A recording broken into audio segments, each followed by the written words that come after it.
Hello, hosts and travelers. Welcome to the podcast Hosting Your Home. Each week, around the world, millions of guests stay in other people's homes using the Airbnb platform. Debbie Herder looks for stories that come from these connections.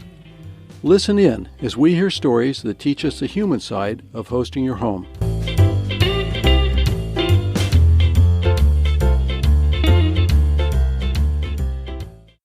Welcome to Hosting Your Home. This is Debbie. Before we get started on the interview today, I'd like to give you a little report about our host-to-host reveal last month. On February 12, we rolled out the official nonprofit trade association of hosttohost.org. We created a gala event with food and beverages. We had 3 hosts from very different backgrounds telling their host stories, and we had a presentation by the host-to-host board, followed by some Q&A. And we were delighted to have over 140 RSVPs, and probably a little over 100 actually showed up.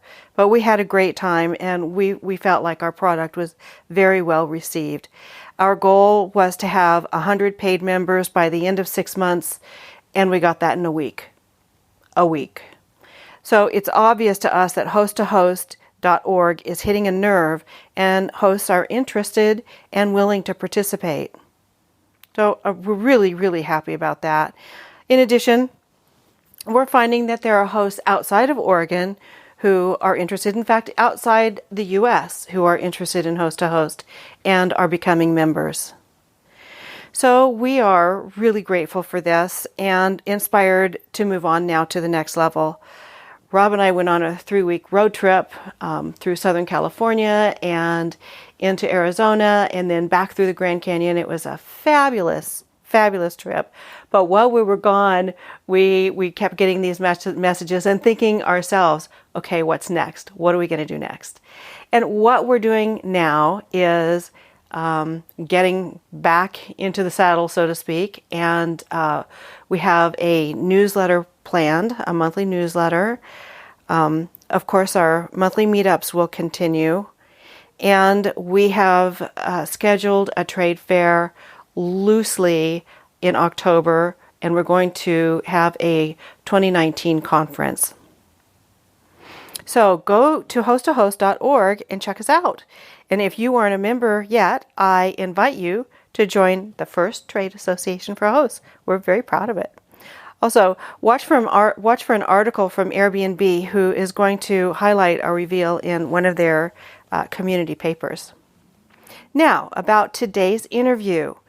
Mark Scheel from Denver, Colorado, and I met in LA at the Airbnb Open in 2016. We were standing in line waiting for one of the events to start, and we started talking, and he mentioned that he ran a monthly meetup in Denver, and of course that perked my ears up because I do the same thing in Portland. So we went to our event, and then we met again afterwards and went and had a beer together and just had a really interesting chat about what we do. And we kept in contact after that. So that was, a couple of years ago. And then Rob and I went to Denver, Colorado, where our son lives. And I contacted Mark, and we got together to do this interview for you. I hope you enjoy it. I just loved it. Mark is very personable, and obviously brings a lot to share, not only with his rentals, but with his management of his meetup. And we talk about his history in renting, how he started the Colorado meetup group, and he tells us a little bit about his mention, actually his article in New York Times. So please enjoy this. I'll be back towards the end with a few more words. Hi, this is Debbie of Hosting Your Home. Welcome to Mark Scheel. Mark, we met 2 years ago at the Airbnb Open in LA. When was that? What year was that? 2 years ago. Yep. My years are starting to run together. Yeah, in Los Angeles. Anyway, what a synchronicity, wasn't it? I mean, I remember standing there in line, and we were going into, one of the sessions, and you happened to just say hi and say that you had a meetup group in Denver, Colorado. Yep. So here we are 2 years later. Amazing. So it is amazing. Thank you for being here to talk with us about what you do in Denver. So can you tell us how you got started hosting first? Yeah. And we'll go into other things after. Sure. So back in October of 2012, I took a trip with my family, my parents and my sister, who live on the East Coast. I took them to England to go see my beloved New England Patriots play the Rams in England. Back then, they had one game a year in England, and it actually turned out to be kind of a bad experience at first. We had a host cancel on us about 2 days before we were flying out, and that was a little panic-inducing for myself. When I had researched the vacation, and Airbnb was the best way to go with 4 of us. It was, the best way to get into a good neighborhood and have a good value, and I was all excited about trying out this new thing. And then the host canceled, which was a disappointment. But Airbnb support was really excellent and got me into a new Airbnb, and the host there was fantastic. He found out that I like to run, and he drew me a hand map of parks that I could run through. On the way home, there were hurricanes that hit the East Coast, and my parents' and sisters' flight got delayed. We didn't even know about it. The host alerted us and then allowed us to stay an extra day, which was really cool. And so when I got back, I had a ski condo up in the mountains, and by the next summer, I had kind of worked up the courage to maybe try and provide that kind of amazing experience to a place that I love, which is the mountains in Colorado. So you were living in Denver at the time? Yes. And your place in the mountains was your vacation home? Yeah, well, I rented it from a sweet old lady, Charlene. Okay. And I eventually bought it. That's kind of a longer story. But at the time, I was right around the time of purchasing it and wanted to try out the Airbnb hosting. And it was pretty slow in the beginning. And what year was that? That was 2013, May 2013. I had my first guest. I think I was the very first listing in Vail, Colorado. Oh, wow. Which is today there are hundreds. And my first guest came, and he wanted to get a birthday cake from a grocery store as a surprise for his wife, and I helped coordinate that. And I felt like I really had paid it forward after the great experience I had in England as a traveler, being a host. And then it was another probably 6 weeks before I had another guest. But these days, I've guests all the time, and I've since bought a second condo in Vail, and they're booked almost all the time. And do you list only with Airbnb, or are you using other platforms? Yeah, that's an interesting question. I do list only with Airbnb. I had a brief stint where I tried Booking.com, and it did not go well. That didn't go well. Yeah. Can I ask why you decided not to go with them? Mostly, it was a combination of things. They were difficult to work with. I wasn't familiar with their platform. They were kind of new to do. They reached out to me. Somehow they found me through a website that I had created, vailspot.com, which markets my Vail properties. And so I said, sure, I'll give it a shot. And the calendar coordination was really difficult. At the time, they had bugs in their software where I would get a booking on the Airbnb side, and then I'd go check on Booking.com even 24 hours later, and it'd still be advertising availability, which stressed me out to no end. So this was some years ago, too? 2 years ago, I would say. Okay, So you list only with Airbnb, but you have your own website. I do. Do you take reservations through your website? You can't book directly through the website, but it encourages you to contact me by email. But it is helpful. Like, I have business cards that I got on moo.com, little tiny cute things. And when I hand them out, they have the website on them, and it seems more professional. And I'll do this on chairlifts all the time, skiing and snowboarding in Colorado. You hand your cards out on chairlifts? Yeah, absolutely. I'll talk to people. You ride up a chairlift half the time, more than half the time, people are visiting. They're from Boston or Texas or England or farther away. And no, that's a marketing technique I have not heard. Yeah, I'm not sure if it's been very successful, but people are certainly interested and hopefully pass it along. That's funny. We were talking about you have 3 rentals now. You've got the 2 in Vail. Yes. And you also rent your home. Yeah, so I started with one in Vail that I was renting and eventually purchased from my landlady. And then before the Paris Airbnb opened, I felt like I should host out of my own home because there was so much at the San Francisco Airbnb open the year before about hosts interacting with guests. And so I experimented with renting out of my own house here in Denver. And eventually, it's a little complicated, but there was a right of first refusal at the place where my condo is in Vail, which means that if anybody in the building is going to sell their place, the owners in that building have an opportunity to match the contract and buy the unit. And my neighboring unit went for sale at a price that I thought was attractive, and I assumed the contract and just purchased it. Fantastic. Yeah. And now that property values have gone up so much, I bet you were timed perfectly in that. Yeah, I did pretty well with the Vail Very property. great. My Denver house has been through 2 major recessions, and while everybody is printing money in Denver, it's a great real estate market.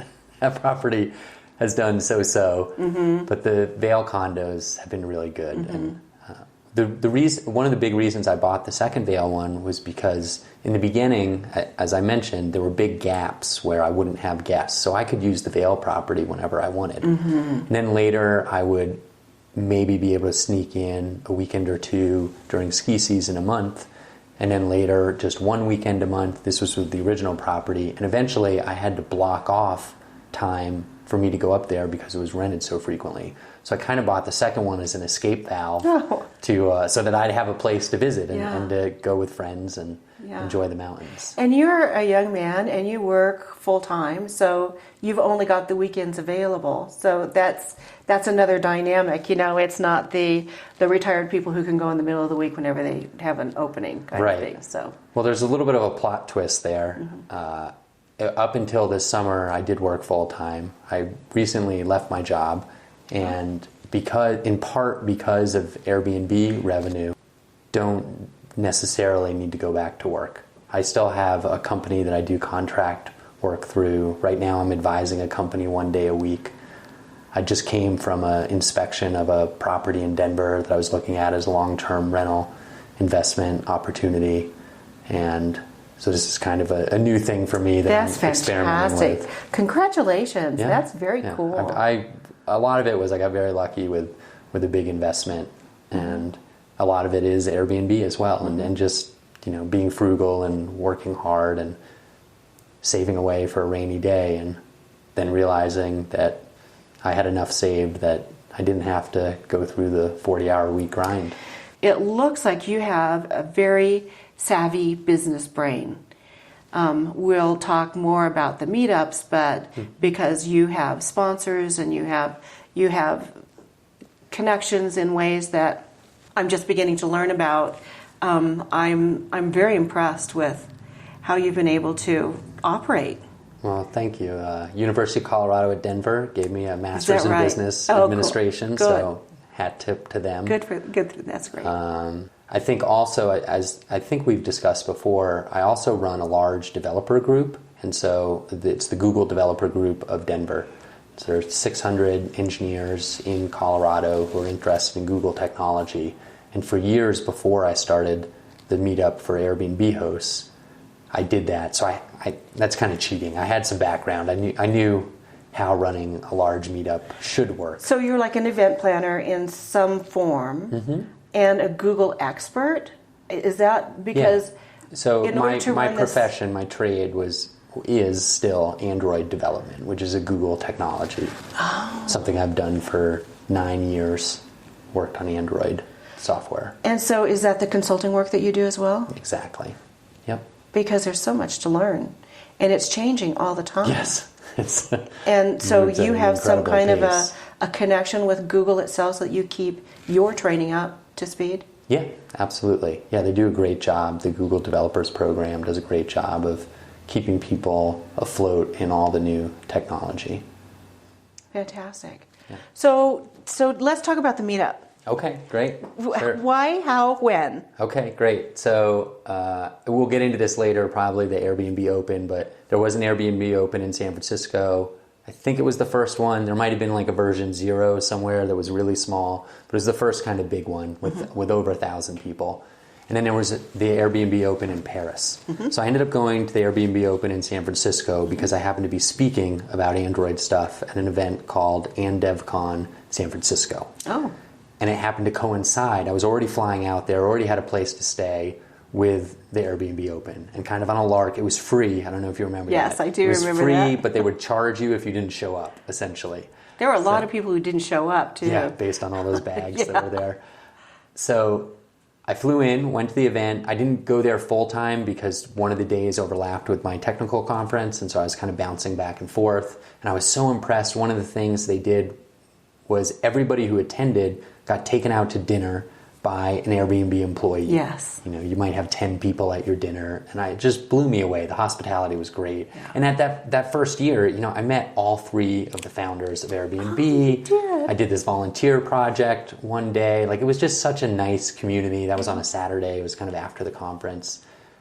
It was just awesome. And so then I went to Paris, and in Paris, which is like a long story because we had the terrorist attack and they canceled a day, etc. But I just had the best time communicating with hosts. And so in between San Francisco and Paris was a full year, and I probably didn't talk to another host that whole year. And when I was in Paris, I had such a good time at the Airbnb Open. It's hard to explain to people why you would want to go to the Airbnb Open, but the people who get it, get it. Yes. And they want to talk with other hosts. They enjoy this activity. It's like a hobby and kind of a profession that induces a lot of passion from certain people. So something as mundane as what kind of toilet paper do you buy for your property can turn into a 5-minute conversation that is really intriguing. Yes. And at the Paris Open, it was also interesting because there were people from all around the world. Yes. And I was hanging out with people from Italy, and I traded snowboarding tips with a guy from the Middle East who gave me camel riding tips.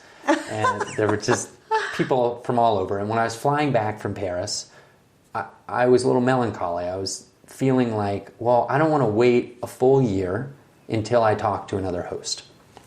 And as I've mentioned, I had a background in organizing the Google Developer Group for Denver, which is a fairly large meetup group, and we have like annual summits where people from all over the world come in, and there are Google Developer Groups all over the world. So I was like, well, why don't I start a meetup? I checked Meetup, and there really weren't any groups that I could find in the Colorado area, so I started Colorado Airbnb Hosts, and it was like pulling teeth in the beginning. Nobody would show up to these events. I had no members who had signed on. This was 2015? This was... I should remember these opens because I was all 3 of them too, but it must have been 2015 because the LA Open was in 2016. So it was in 2015. So it was November 2015. I flew back from Paris, and then I had my first meeting on January 20th, 2016, and I was the only attendee. Nobody showed up. Oh, how sad. Yes. February, we had 3 people show up. And fast forward to today, we have over 550 members. Oh, that's fantastic. 30 to 40 people show up every month. Yeah. It's great. And we had a stroke of luck in the beginning. Airbnb had planned a marketing event in Denver to try and get more hosts onto the platform, and they got snowed out. There was a blizzard in Denver. None of the employees could get here, and they had reserved a bar and everything. And somehow they found me and said, hey, would you be able to help with this? And I said, yeah, absolutely. So they blasted out an email to I don't know how many hosts, but a lot of them, and said, come to this. We're not going to be able to make it, but there's a small meetup group or this gentleman, Mark, who will be at this bar at a specific time and go, and the first drink's on us. And ever since then, we've had pretty good attendance. And That's still buy great. people a drink when they show up to the event. And so, yeah. So you have over how many? 551, not that I'm counting. Wow. Well, you do kind of watch those stats, Yes, do you? I mean, absolutely. it just feels good. Yeah. So what's your criteria for joining? No criteria. It's a meetup group, so you can join. I send a monthly kind of newsletter-ish email that has a ton of good information about hosting both locally and really internationally, and definitely at national news as well. And I've noticed recently I feel like the word is getting out because people are joining the Meetup group that aren't necessarily from Denver. That's what my next question was going to be. I think they're doing it to get the emails. Yeah. So. Yeah. Do you have a Facebook group that supports your Meetup group? I'm one of the few people who has never been on Facebook, never had a Facebook account. So, yeah. That is fabulous. Yeah. Do you curate your meetings? Do you have specific topics that you... Yeah. So one thing that's interesting about the Airbnb Meetup versus the Google Meetup is I find the Airbnb Meetup much easier to organize.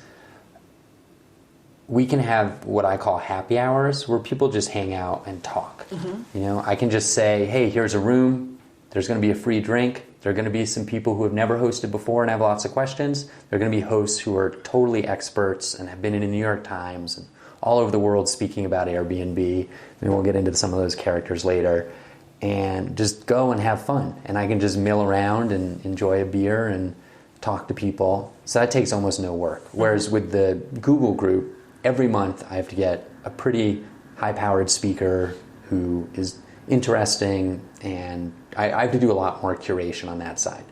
That said, we do have curated events. We've had some really good, well-attended, and interesting speakers on topics. We had a speaker who has been a host since before Airbnb was even called Airbnb. It used to be called airbedandbreakfast.com. She was fascinating. We had a really good presentation by a woman who is now retired but had the most adorable dog that helped sniff out bed bugs. And This is not a very popular topic in this area, but it's a very important topic. Yes.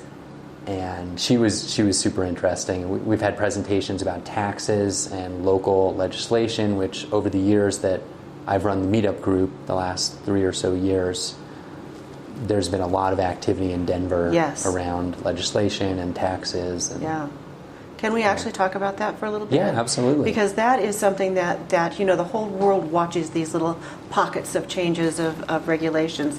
What currently is the situation in Denver? So the rule in Denver is you can rent your primary residence. You can short-term rent. So a short-term rental is anything under 30 days. It goes by STR for short. And if anybody wants more information, denver.gov/STR is where all the information is. Okay. I'm not a lawyer. I'm not an accountant. This is not real advice. But if you have your primary residence, then you can rent it. If it's not your primary residence, you can't rent it. Which means you have to live there, and what is the time frame that you have to live in your home? I think, and again, I'm not an expert, there's really an IRS rule, I think. I think the IRS defines your primary residence if you spend half the year there, 180 nights. Okay.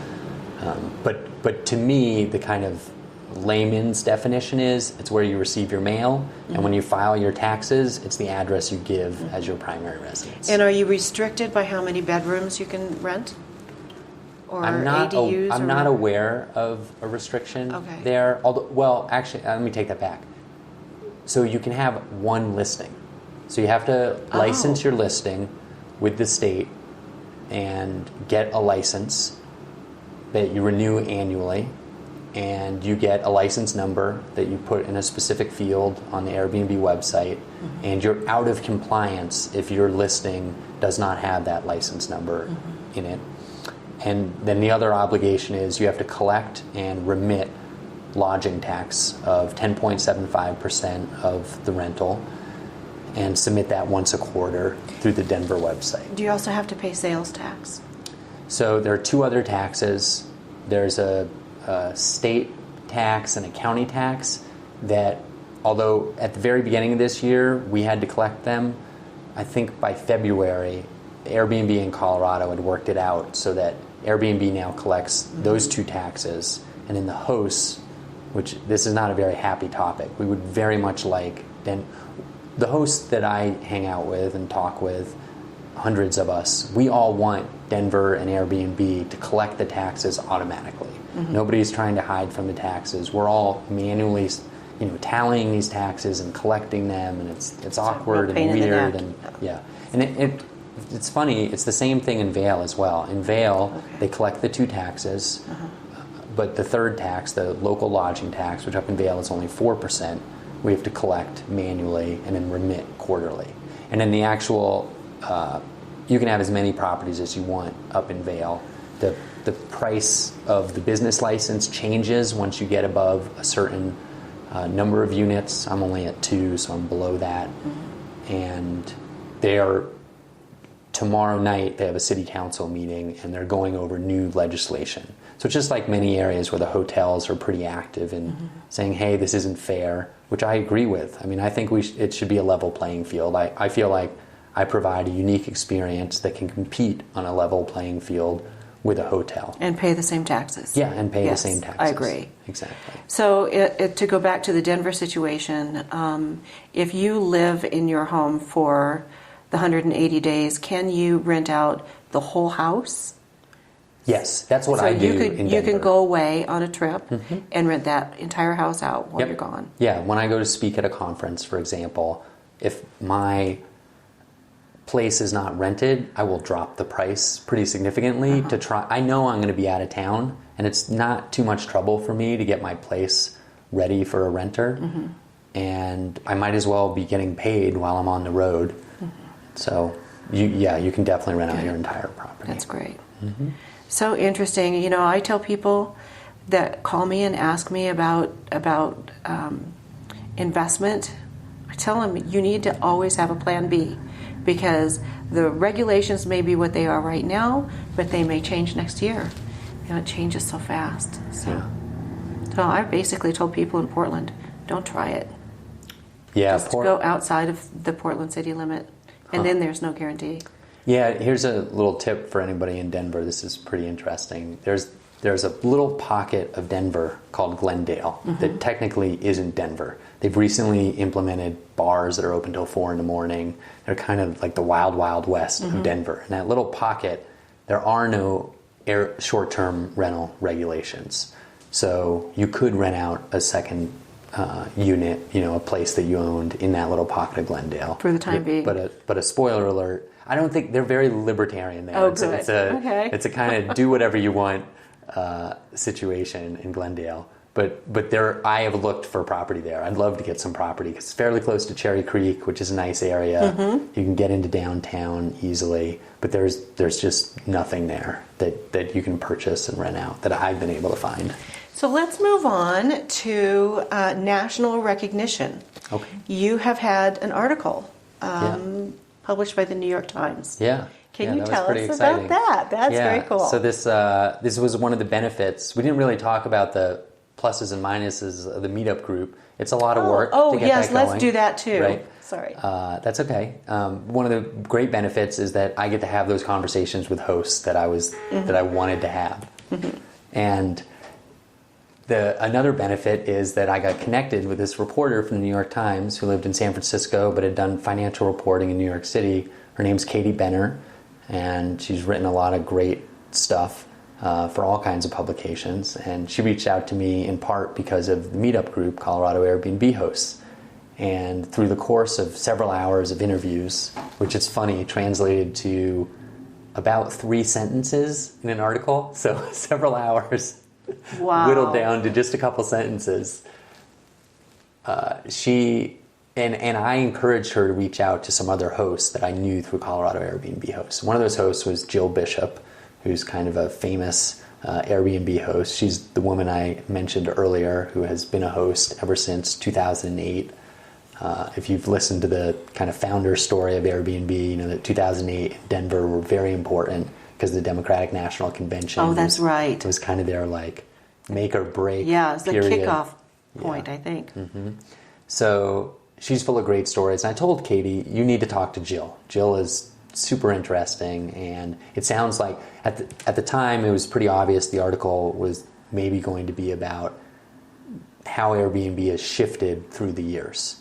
And I told Katie, even though I've hosted several hundred people, I'm not the most experienced host in the Colorado area, and there are hosts who have been hosting, 5 more years than I have. So way back when it was really, really different, when it was almost more like couch surfing, way back in the day. And it was really like a community kind of spirit to it. So I connected her with Jill. I connected her with another gentleman, Jack, who's been really helpful in helping us with tax stuff and Colorado Airbnb hosts. And so the three of us appeared in an article in the New York Times. It took months, took a long time. Jill had a full day she was photographed by a New York Times photographer over the course of an entire day. I want to say like 8 to 12 hours. She hosted Katie. Katie came into town and stayed at Jill's place, and the article was great. It made the front page of the business section of the Sunday New York Times. Wow. It was really exciting. There's some great color photographs of Jill in there, and a really good quote from me that I'm proud of and excited about. And I have a kind of a funny story about that. My parents, especially my father, read the New York Times. So I knew this article was coming out, and I was excited to like kind of surprise them. And it ended up coming out on June 17th, 2017, which was Father's Day. Aww. So how cool is that? Aww. Like, my dad's going to read the New York Times. He knows I'm excited about Airbnb. He'll probably read the article, and he'll find my name in it. It's, it says Mark Scheel, a computer programmer from Denver, Colorado. I called them that night, asked him casually if he had read the New York Times. Yes, of course. It's in the recycling bin now. I said, did you happen to see anything about Airbnb in the business section? He says, yeah, I saw an article, something about Denver, but I didn't read it. And so I said, well, why don't you read it to Mom when we get off the phone? Because it's a great article. And so I really think you guys will get something out of it. So hang up after we talked for a while, wished him a happy Father's Day, and then called them back the next day and said, hey, so did you read that article to Mom last night? He said, oh, we got busy and didn't come up. And so I said, well, okay, can you do me a favor and read it today? And he's like, well, I guess. I mean, it's still out in the garage. I'm like, read the article. Please read the article. So then about an hour later, he called back, and they were all excited. And so pretty funny. Pretty funny. Oh, that's great. That's a good story. Mm-hmm. Did you get any recognition from Airbnb over that? No. I do know some employees there that I've met through the Open and random places like music festivals, stuff like that. And I pointed a couple of them to the article, letting them know that it had come out, and a couple of them personally reached out and said, that was really great. Thanks for your input on that article. Thanks for the quote. Thanks for everything you're doing out in Colorado. Yeah. Do they support you in any way, emotionally, or with? You said you offer a free drink for every meetup. Does that from Airbnb? Not from Airbnb. Okay. So they support me when they need something, essentially. Mm-hmm. And in the beginning, they needed more hosts, so they were very supportive. They were very generous with funds to get the meetings going for a couple of months, and then eventually their initiative to get more hosts kind of fizzled in Denver, or they just had so many hosts that they'd kind of cracked that problem. Mm-hmm. And it was kind of steamrolling on its own. They didn't need to kickstart it anymore. Since then, we had the legislation, and they reached out to me to try and get people to a city council meeting, and they were supportive in that, not in a financial way, but just providing information and contacts at Airbnb should anybody have any questions. I think if I really needed something, I'm sure I could reach out and find somebody, but so you don't there's have no direct connection. A specific liaison person? No. And as far as I know, there are actually there are these meetup clubs or host clubs, which kind of competes now. So I think that's part of the reason why they don't directly support the meetup. And I think that's a good thing. Like I'm happy that our meetup is independently funded. Like you mentioned earlier, we have great sponsors. Yeah. And we're really happy about them. And they're the ones who pay for the drinks at this point. So how do you get the sponsors? And also, this time I'm going to let you talk about the positives and the pain points of being a meetup organizer. Yeah. So the hardest thing for me really is scheduling the monthly event. One of the things I can tell you, if any prospective meetup organizers out there who want to have a successful meetup, one of the best things you can do is have a regular meeting schedule. First Tuesday of the month, third Thursday of the month. whatever it may be. And that just doesn't work for me. I just got back from Italy. I go skiing all the time and snowboarding.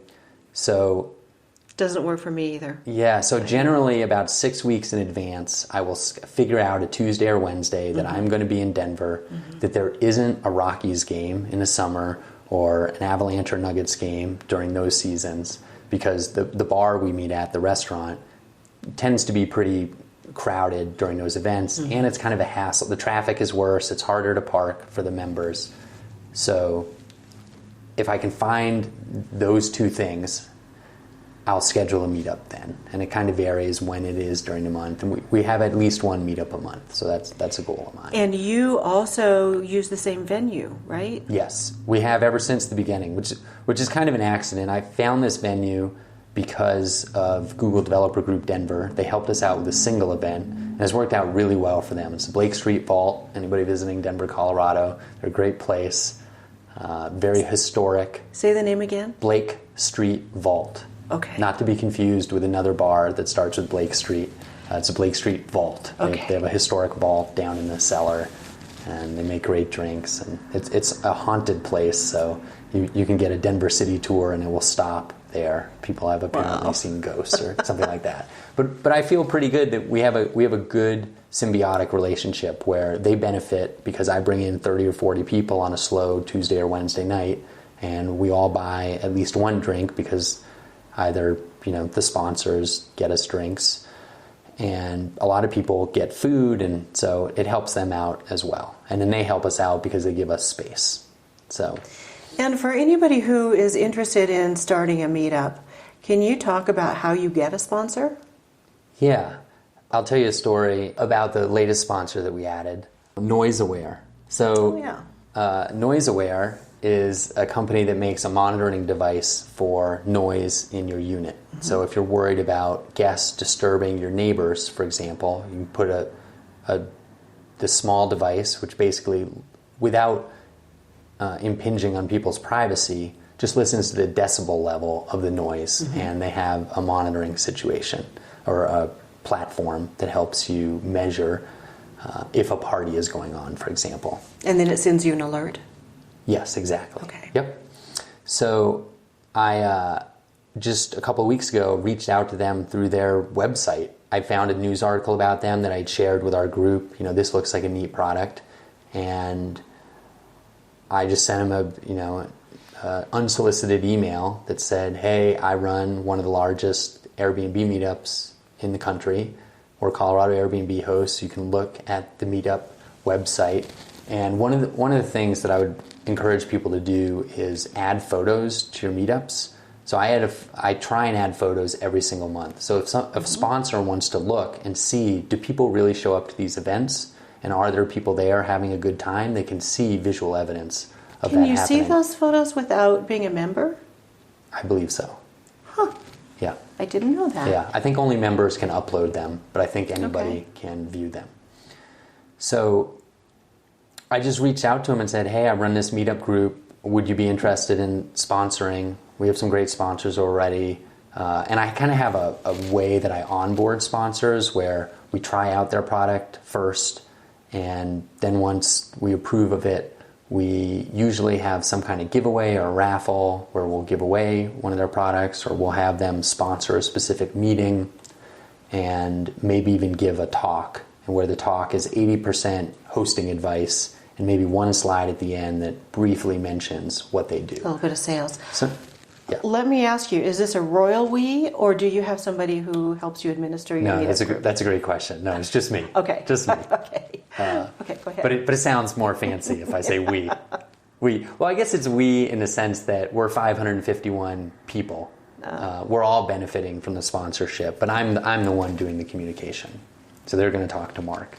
So anyways, they got back to me within 2 hours and said, "We would love to work with you. We already work with Wheelhouse, which is, we can see on your website, is one of your sponsors. Our founders are very good friends, and we want to help pay for drinks. We potentially will come out and organize an event with you, and we'll even we actually talked for 30 minutes. I had a great time talking with them because they were really excited about Airbnb stuff, and we hit it off. And so they're one of our newest sponsors, and I can't speak about their product, but I know their product is coming to my home pretty soon, and I'm going to stick it into my unit. I do want to mention some of our other sponsors real quick.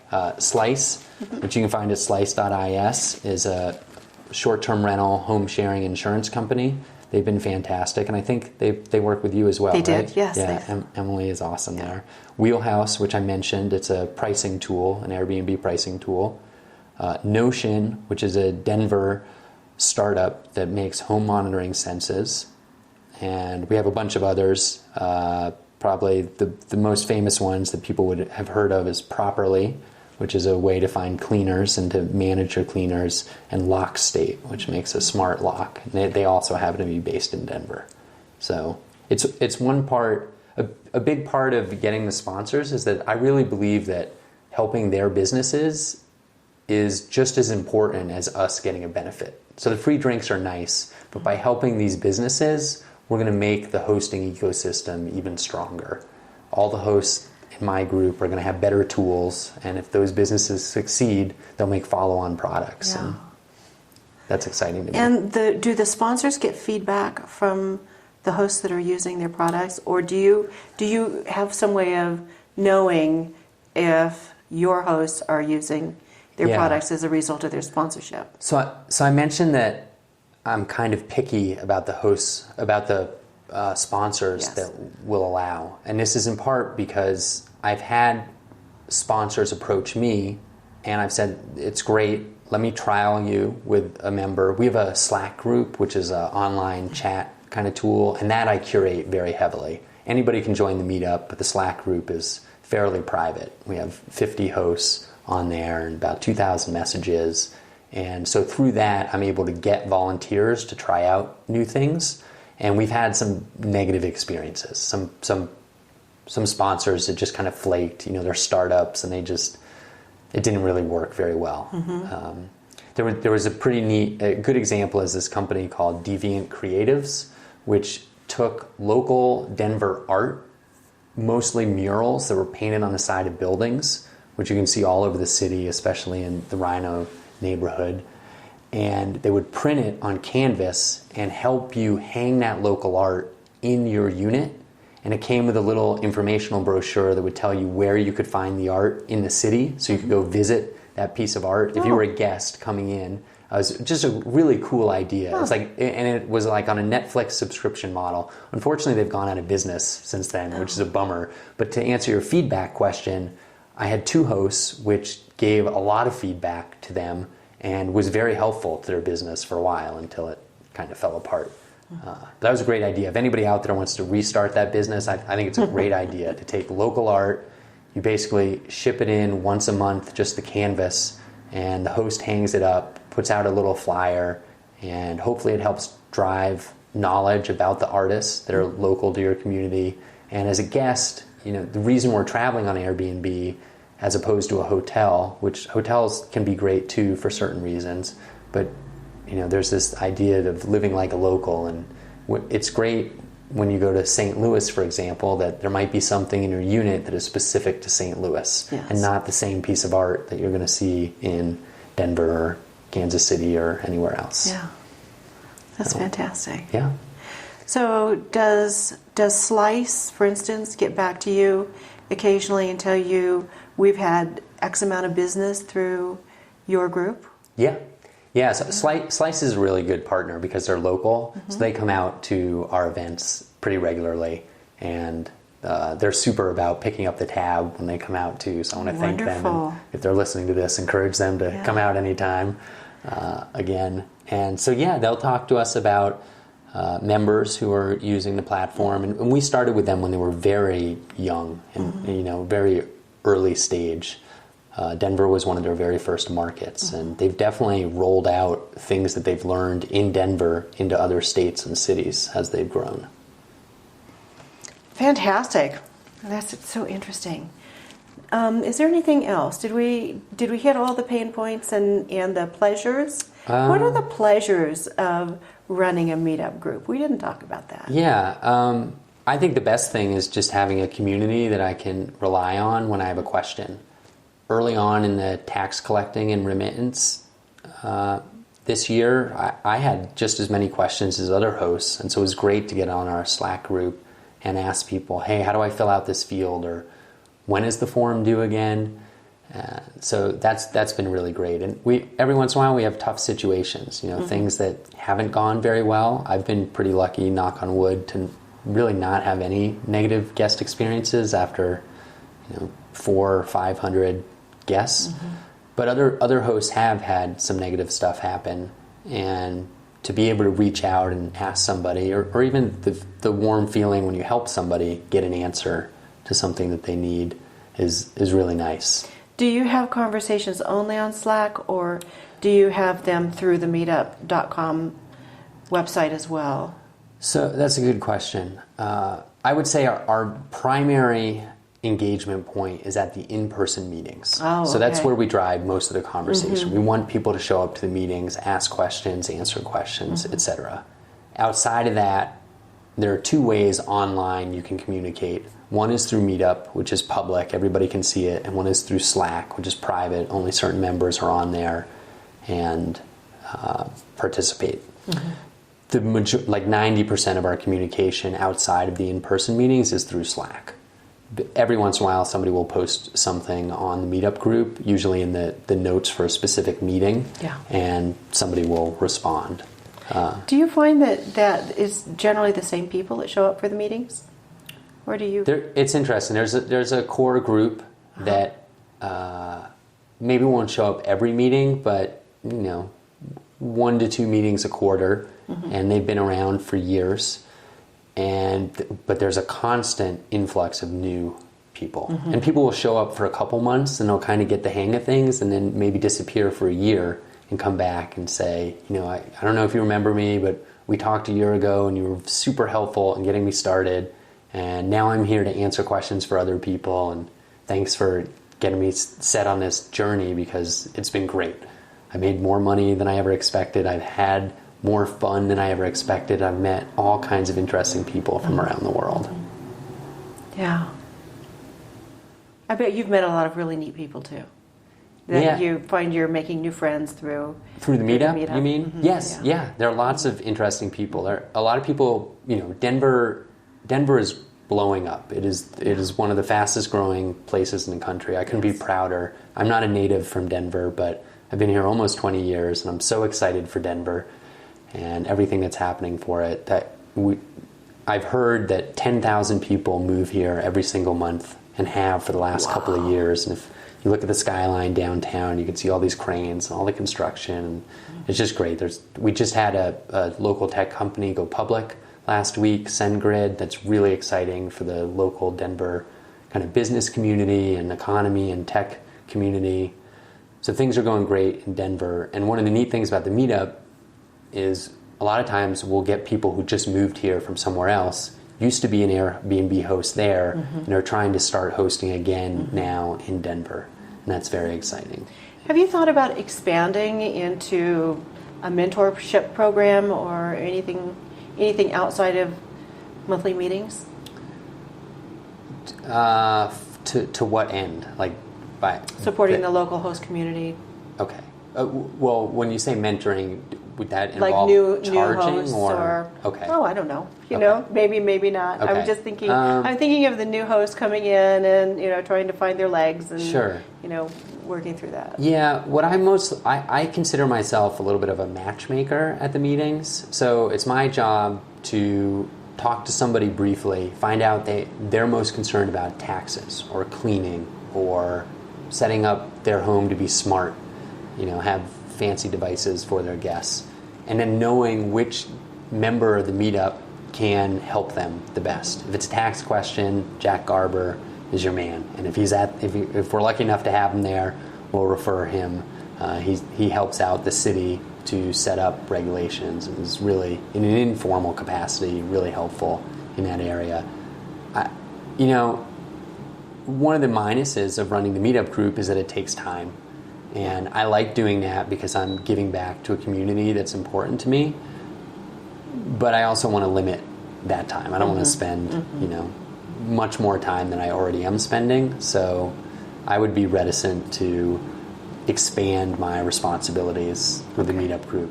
Now, kind of related, geographically, I am interested in spreading. And you'll notice the name of our Meetup group is not Denver hosts, it's Colorado Airbnb hosts. And we have an annual meeting up in the mountains. 2 years ago it was in Vail, this year it was in Frisco.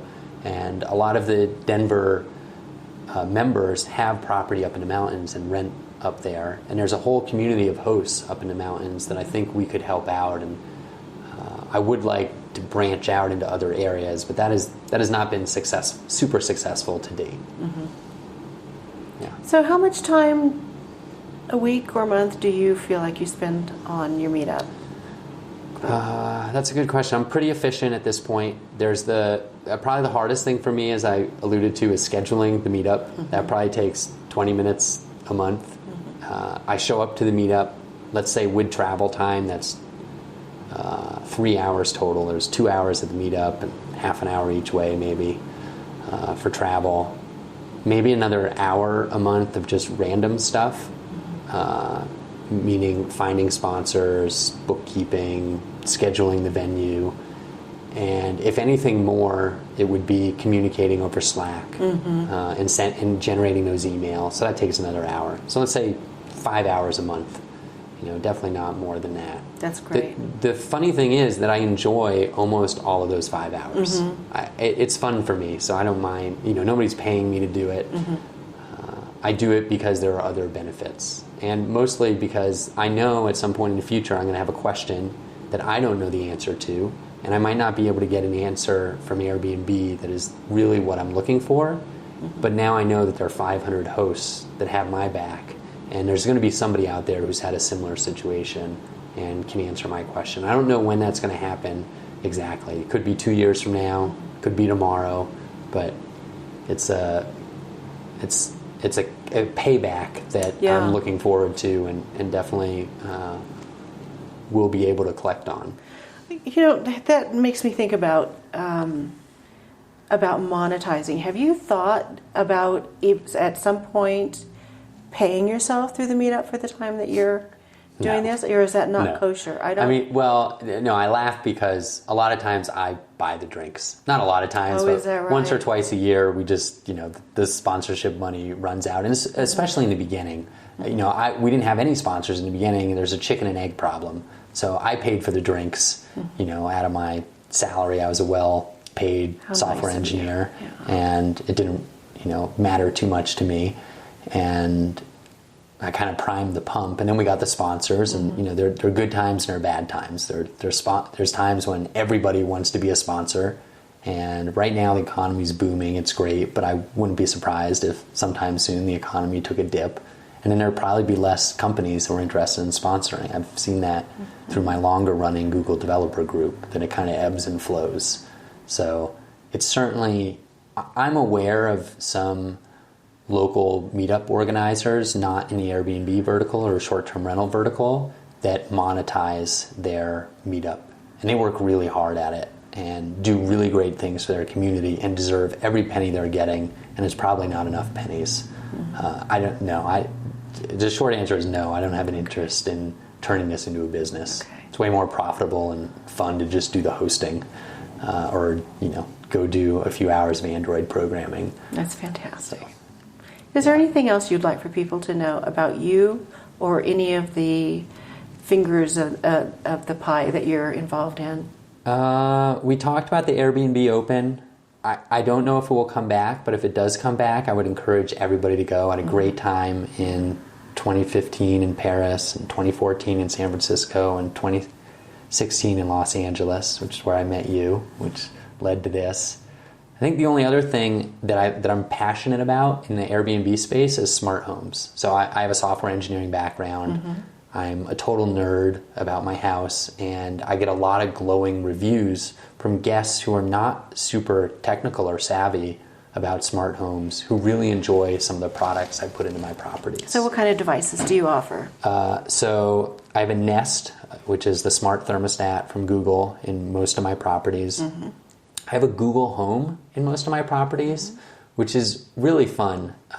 In one of my properties, you can use it to control the lights and control the thermostat, and you can ask it questions, like how late is the local pizza shop open?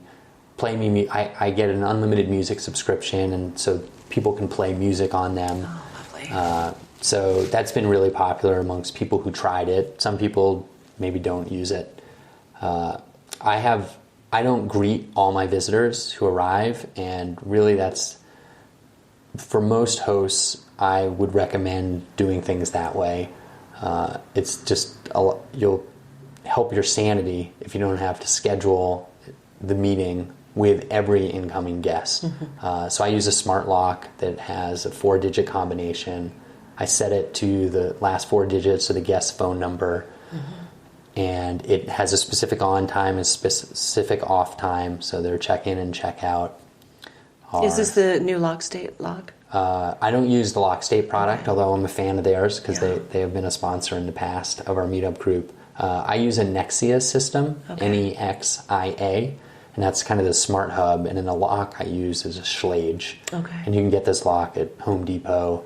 I've bought most of mine through eBay because you can get them open box a lot cheaper, but they're common and everywhere. And the cool thing with just getting the lock from Home Depot, you can schedule a bunch of codes on the lock physically, but you can't set start times and end times and change the codes. With Nexia, I can be anywhere in the world and I can turn a code off or turn a code on or schedule a code. And being a software engineer, and having multiple properties and spending a lot of time on this, I've written software that actually sets up the door codes for me automatically. And because the Nexia web interface is a little wonky and can take almost 5 minutes sometimes just to set a single door code if their website isn't behaving. But now I can just type in a couple of fields and hit go, and I just let the computer through an automated process. You clever guy. That's great. Yeah. So that's been pretty fun. I mentioned the smart lights. I think that's about it. I do, up in Vail, I have external video cameras. They're Nest cameras. And that's been, I think, part of my luck in having good guests is in part due to having external surveillance. And I'm sure some people might find that creepy or invasive, but it's, I mention it in my listing. I don't try and hide it at all. And I just say, for your safety and for mine, there's an external video camera. And it's been very helpful. Every once in a while, a guest will try and break my house rules, and I'll be able to tell and can monitor the situation. And so that's probably, I'd probably end on that one. Yeah, okay. Yeah. That's just fantastic. Actually, I have one other topic that would be fun to talk about, which would be, like, what is my biggest annoyance with Airbnb software? I'm sure you have some or feature requests. I'm very curious to hear this. So my number one pet peeve with Airbnb software is in the calendar, which many people have questions about the calendar and concerns about the calendar. Like, one I hear all the time is that you can't see the prices on individual days without clicking them. But that's not my pet peeve. My pet peeve is, let's say I have a 5-day minimum stay rule. And on the calendar, there are 2 days, like a Tuesday and Wednesday, between bookings. On the host view, it shows those days as available. But those days are not available because there's only 2 consecutive days and I have a 5-day minimum. So they're not available. So what I want the calendar to do is show the days that are not available as not available if they're not available by rule. And one step further, there needs to be an easy way when they're only not available because of a rule to make them available. So if I want to change those 2 days to have a custom date minimum stay length, it takes several minutes. I have to highlight the days, I have to go into rule settings, make a custom date range, set up, I have to know, is it 2 days, 3 days, 4 days, set the length to that, configure a couple other fields and hit submit. So that's very difficult for me. Like up in the mountains, I try during ski season to get a 5-day minimum, and I'll get 4 or 5 bookings in February, let's say, and then there's a couple of pockets in there, 3 days, 2 days, that I also want to book now that I've gotten my longer term stays. And so Airbnb, if you're listening, work on that. That's great. Mark, thank you. Thank you, Debbie. Really been great. This has been great. Yeah. It's so fun. Looking forward to more talking with you. Yeah. Mark has so many great things to say and share. You'll find links to his rentals in the show notes. We'll also put a link to the Times article and a link to the Meetup group if you're interested in joining, and he does accept members outside of his area. We also talked about a number of products in our discussion, so we'll put a link to those as well. Now, in shows past, I've asked listeners to leave a review on our Facebook page, not really caring about reviews on Apple Podcasts. I know that all the podcasters mention this, and they really emphasize getting reviews on Apple, and it just has not been my thing. I felt like it was tedious, and I generally turn the podcast off before I get to that point. So I don't really look either. And I for some reason, randomly, I looked last week and saw that there are a number of reviews of this podcast. And I just want to thank you for doing that. That is very sweet of you to leave a review for our podcast. And it really does mean a lot to me. I'm told that the reviews is how other people find you. I don't know how Apple promotes the podcast, and I don't really understand the algorithm that they use and what they do, but it must be working because our downloads are increasing, and the number of people who are joining the Hosting Your Home Facebook group has just dramatically increased. So again, thank you very much. So please take a look at the show notes either on your podcast app or on our webpage at Hosting Your Home, and join the Facebook group at Hosting Your Home. We'd love to have you. And by all means, check out hosttohost.org and join.